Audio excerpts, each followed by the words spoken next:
up everyone? Welcome back to another video. It is the month of February. Everyone considers it the month of love. But in today's video, I want to talk about the single season. I personally love talking about seasons or experiences or stages of life that I am in or I've gone through or going into. And so I don't know anything about marriage because I haven't been married. But I'm going to have some of my friends come on to talk about that. In today's video, I want to talk about embracing your single season. Because if there's one thing you guys don't know about me, I genuinely enjoy being single. I know it's a weird thing to say. I'm not saying I don't want to get married. I don't want to have kids. And that, let me just put a disclaimer out before I even carry on. This, talking about embracing your single season, does not mean that we're going to trash talk people who are married, people who are in their relationships and other seasons. I'm talking about my stage of life. I'm not trashing any other, and I'm solely sharing how I enjoy it and why I enjoy it so much. When I was like 16 or 15, 16, 17 and people started dating, yes, there were people in my lives, there were situationships, there were like relationships that I don't consider relationships, but there was all that, and I've had as time's gone by. Like I've definitely had up until now, but I found that earlier on, I just made a conscious decision that I am not gonna find like myself, or I am not gonna determine my happiness based on someone else or based on a relationship. I don't know why. From earlier on, I was just like, I want to make sure when I date and get married, or when somebody seriously comes into my life, that I, Angel Hutchinson, has done everything, number one. And then number two, that I'm genuinely happy with myself. Because I genuinely believe that when you're happy with yourself, when you're confident with yourself, that oozes out and that attracts what you want instead of what you don't like. So I have pointers, and mind you, I still try to live by them, or not even try, I live by these. And there are times where I've probably done a few things and I've been like, oh, backtrack. And that's how I even know with certain relationships that, yeah, this is not for me because of certain things. One of my points, I have notes because I was like, I don't want to forget some of the things. The first thing I will say is take time, no matter how old you are, take time for yourself and for God. I put for God. If you don't believe in God, if you're a different religion, kudos, whatever you are, whatever you serve. But for me, I say when you're single, make sure you make time for yourself and for God. What I mean with that, seek God, ask God, like, God, what do you have in store for me? God, what do you want for me? God, like, what do you say on marriage? Because I literally did this, and let me tell you why I say this. Because I, for a while, have been saying, I don't want kids. I knew I wanted to get married, but I was like, yeah, I don't think I want kids. I'm okay with not getting married, but I wanted to get married. So it was like, if I didn't get married, I wouldn't be sad, but I really wanted to get married. Versus with kids, I was like, yeah. And to be honest with you, till this day, I'm like, I don't really see a point of it.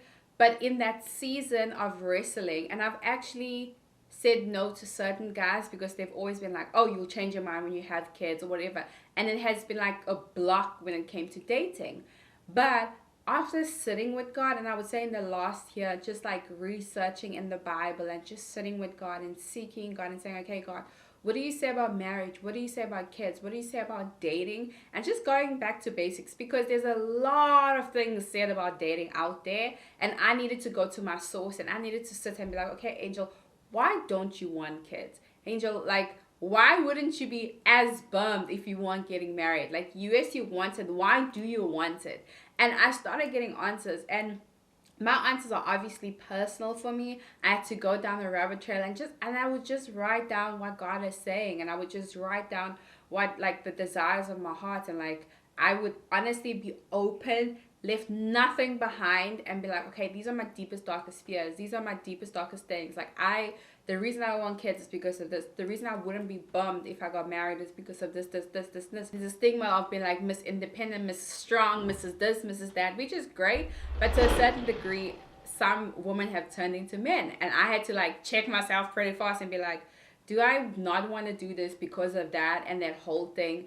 And honestly speaking, it was like one of the best things I have done for myself, because now going into a relationship, I'm self aware. And even sometimes I'll catch myself say stuff and I'm like, whoop, no, no, girl. Like, this is what the word says about this situation. This is what God says.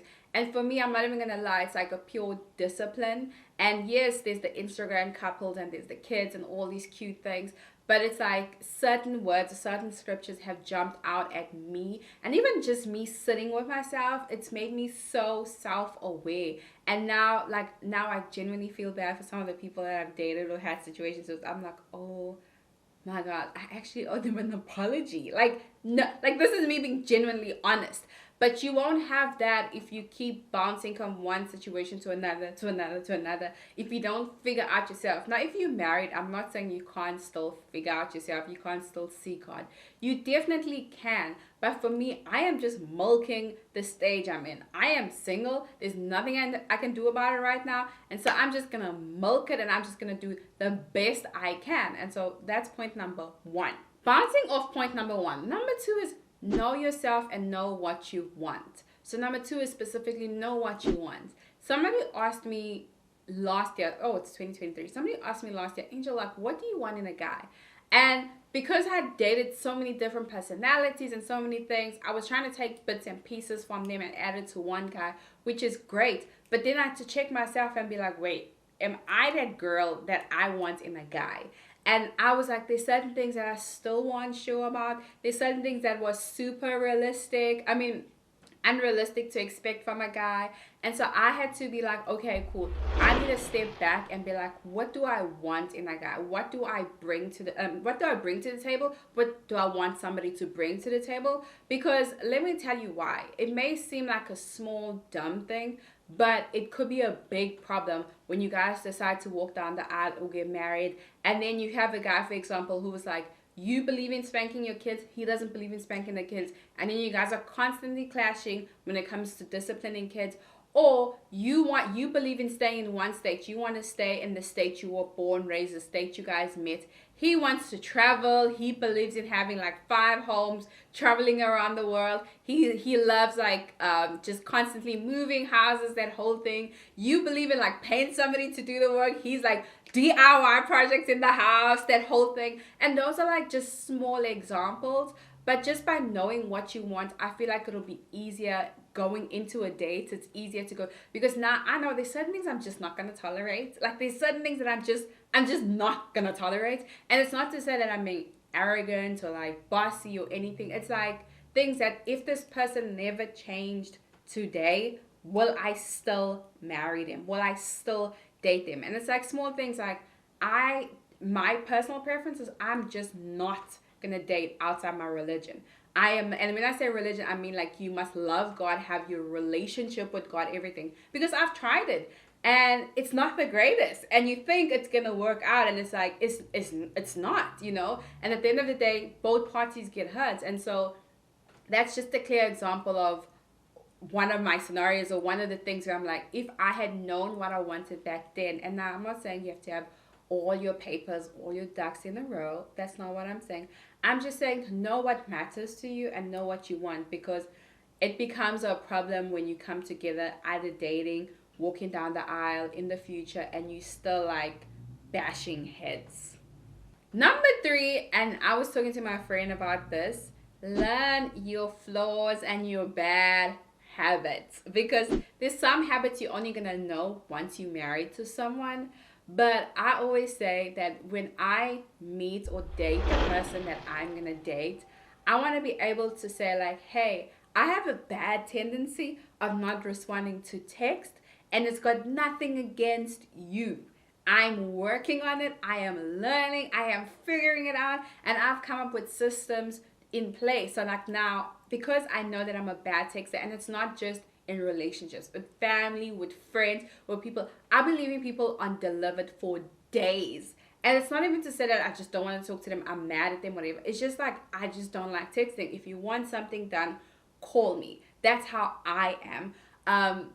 However, in the past, it's been problems where people would be like, dude, are you like, am I blocked? Did you ghost me? And then I'd be like, wait, I haven't spoken to so and so in a while. Why isn't he calling me? Like, he doesn't even call me. Meantime, for him, he's more of a texter and I'm more of a, I mean, yeah, he's more of a texter and I'm more of a caller. And so I would be the one constantly calling, he'd be one constantly texting. And it felt like, oh my gosh, like why am I always calling or whatever. And so I had to learn my bad habits, and then they had to be like, oh, it makes sense, I'm a caller. And I was like, oh, because I was feeling frustrated, like that whole thing. And so it rules out the messiness. Now, I'm not saying on day one, on the first date, tell this guy or tell this girl all your flaws. That's not what I'm saying. I'm just saying it boils back to being self-aware.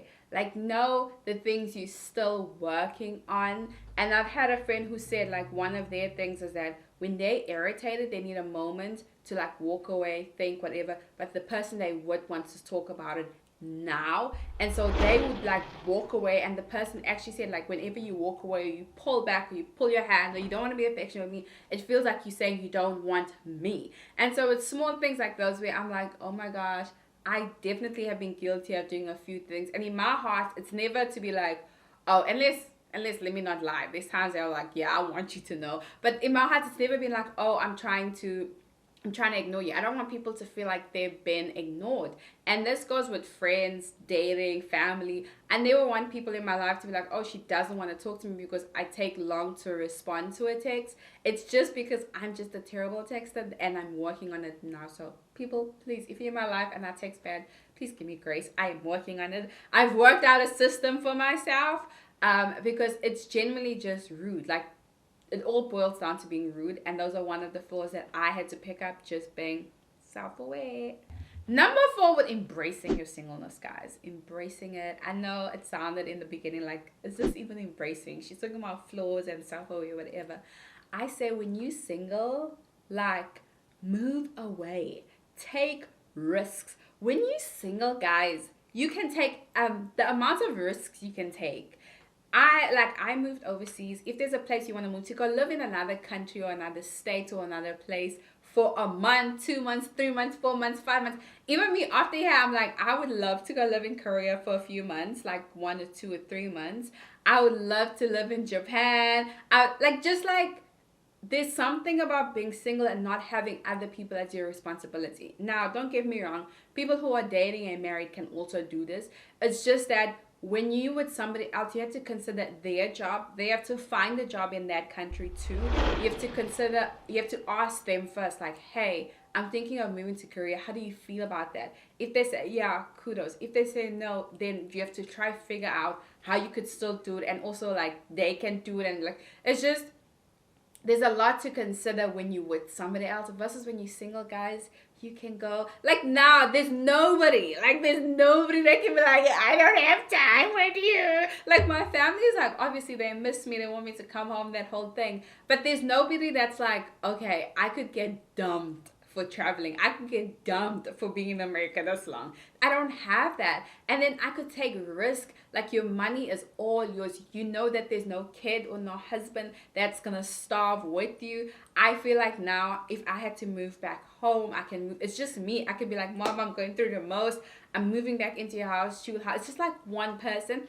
And that's why I say, like, max out. Like, I'm on a mission to max out my single stage the most. I want, when I get married, y'all, when I walk down the aisle, when I have kids, I must be like, I did it. I got it out my system. Now, don't get me wrong. I'm not like cutting people. Like, if guys approach me, I'm not like being rude and feminist and like, oh no, I don't want to date. Get out of me, Satan. That's not it. It's just like, I haven't seen what I like, or I haven't had healthy relationships. And so therefore, I'm just not gonna go for them. I'm just gonna be out here, blinkers on, enjoy my fun, enjoy spending time with your family. Because once you have kids, that's another thing. It's like your husband, your kids, they become your world. And so you can't just be like up en route to a family function. If the kids have a football game or the kids are sick, whatever, you have to be like, yo, I can't come. You know, there's like priorities change versus when you're single, y'all. I don't think you guys understand. I'm just like, when I realized that being single is not a curse. It's not like a disease. It's actually like I understand why God invented the singleness. Like there's the single stage, then there's marriage. There's like a reason why he invented like this before marriage and not the other way around. Like, and I'm not saying this is not to people who are like, I don't need a man, I don't need a woman, like bash. This is not it. I'm not comparing seasons at all. They're completely different. Single stage is different to marriage stage, but I'm saying like you can still have fun, you can max it out. That by the time you get married, you're just like, yeah, man, I really liked being single. Like I'm gonna love being married. Don't get me wrong, I'm gonna enjoy it. It's gonna be so much fun. It's gonna be a different kind of fun. But this kind of fun right now is amazing. It's like maybe times I'll just sit and I'll be like drinking my tea and I'm like, this is nice. This is nice. And when I get married, that'll be the same thing. When like my husband brings me roses or he buys me stuff, it'll be like, this is nice. And then number 5, which also bounces off number 4, which is like spoil yourself. Like, don't be so focused on, I can't wait to get married, I can't wait to have a boyfriend. Because Instagram, TikTok, all these social media things are going to show you relationships. They're going to show you one part of relationships. And don't get me wrong. Do not get me wrong. With all the people I have who are married, who have been single and now married, have said like marriage is amazing. Like it's great. And I can't wait to get there. But while I'm here, guys, I'm going to spoil myself. I'm going to do everything I want to do. That when you come, you must come and add more. You mustn't be coming and subtracting. There must be a goal. There must be like, when you get married, that must be it. It must be like, spoil yourself. If you like clothes, buy yourself clothes. Obviously on a budget. Don't like go into debt for it now. Take yourself on a vacation. Get that tattoo, girl. Buy that makeup. Get the coffee. I try by all means to at least take myself on a date once a week. Just me, not even with my friends. I used to be so terrible. Well, not used to be so terrible. I used to do this religiously when I didn't have friends. And then I stopped and I started taking social media seriously. And then it got too much. And I was like, why did I stop doing this? And so now I still, like I'm back to doing it again. Where I take myself out at least once a week. I go out, I eat food. And it's like if I want to dress up, I want to dress up. If I don't want to dress up, I don't want to dress up. Like there's times where I'm literally going in a tracksuit, sneakers, and I find a place to eat. I'm like, I want comfort food. I want this kind of food. It depends on like what I'm feeling, the weather, what I want. But I'd be so happy. I'm like, yes, I worked hard this whole week. And now I spoil myself. And it's in the budget. It's like in my budget. I'm not wasting money. I hardly eat out in a week. Almost never eat out in a week. So it just works out that the weekend, like once I go out and eat out. And yeah, like spoil yourself. Buy that gadget. Buy that watch. Buy that ring. Don't wait until somebody's there to buy yourself nice stuff. Like go ahead, spoil yourself. But once again, don't blow the budget. But yeah, that is all for today. I hope you guys get encouraged, especially if you're single, because I know February is definitely a month where people start to feel sad, lonely. Oh my gosh, I want a boyfriend. And don't get me wrong, I do have days like that. I do have days where I'm just like, man, I wish I had a boyfriend. But if I'm going to ponder on that, I'm going to miss life. Life is going to pass me by. And you don't get time back, people. You'll never get the same day back. That's what I always say. You'll never get the same day back. It will never be the 16th of January 2023 again. So you know what I'm going to do on the 16th of January 2023? I'm going to enjoy myself. I'm going to have fun. I'm not going to be like, I wish I had a boyfriend today. I want him to come and find me living my best life. And it doesn't have to be financially related. It just means like there's like a peace. And my goal and my hope is that everyone finds that, because it breaks my heart when you see people who just dwell in the, oh my gosh, I'm single. But yay, do not forget to like, comment, and subscribe. I hope you guys like this video. I know it's a bit different, but it's the month of love. And go forth and have fun. Bye.